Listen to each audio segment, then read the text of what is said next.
Hi, Tom Cole, the coach for Buckeye Cable and BCSN, and welcome in to another edition of Sports Flash. And I have here two wonderful gentlemen from the Toledo Club, Mr. Mike Goetz, longtime friend and St. John's classmate back in 1969. 69, but started in 65. 65, correct. But we're not aging, Mike, No. so we won't get into that. And Greg Kopan. Greg, we'll start with you. We want to talk about the Toledo Club. We want to talk about squash. It's a sport that BCSN is into new sports. We do 58 different sports on our network, Greg, and we'd like to eventually get squash on our network, and maybe we can work something out with the Toledo Club. You had a great event there. Give us a little flavor and feel for what went on in the Toledo Club with the squash tournament. Well, the squash tournament brings in players from actually all over North America. So it's not just a Toledo or not even just a Midwestern tournament. So we get some pros and we get amateurs who travel. There's a whole crew of squash players that travel across the country in season. And ours is a tournament that we've had for a number of years. So we get a number of people throughout the country, and a lot of Canada come down from Canada also.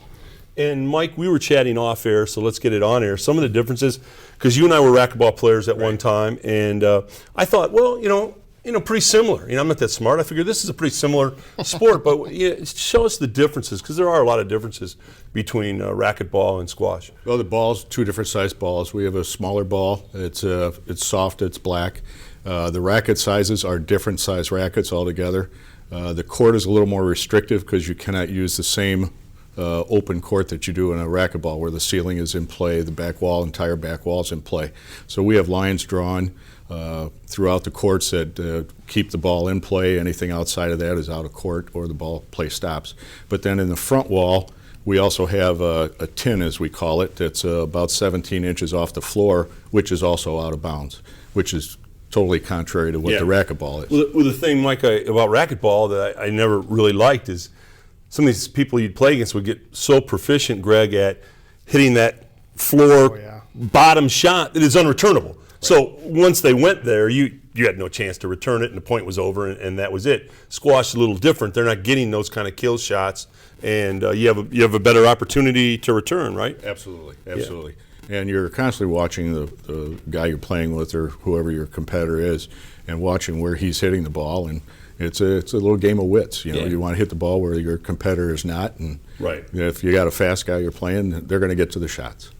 Greg, you were a basketball player at Wittenberg and an athlete. How would you typify? I know you're not playing squash now. You got that Joe Namath knee situation going on, but you look great. You just got a bum knee. That's all. But how would you describe the workout that you get with squash as compared to? Because I heard you guys talking in the green room about that, and I was kind of interested. Talk about the workout with squash. Probably the best workout, if you're proficient in the game, it's the best workout you can get in a short time. Most squash matches are about 45 minutes to an hour, and you're probably burning more calories than in any other sport that you could play. Yeah, that's pretty interesting.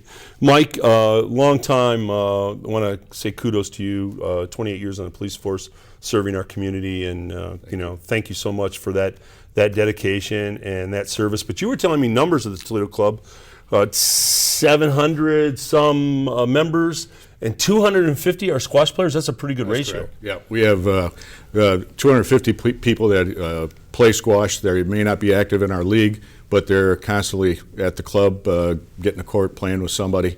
And it's from guys that are 70 plus years old on down to our junior program, which I think John starts them out in 10, 12 years old. They're starting to hit the ball around.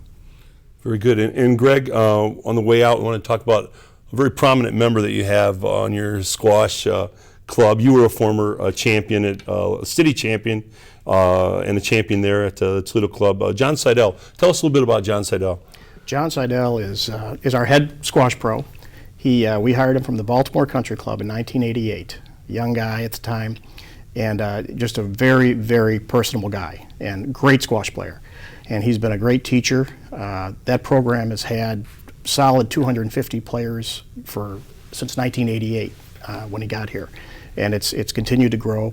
And he works with everybody from the juniors all the way up to literally 70, 75-year-old players who are still taking lessons from him, and does a great job. And I didn't believe, Greg, you threw out a number to me, and I make sure I've got it right, but I This is the 89th season at the historic Toledo Club that you're playing squash. Is that right? It is. The squash courts were built in 1926 as an add-on to that building. Was Goetz playing then? 1950.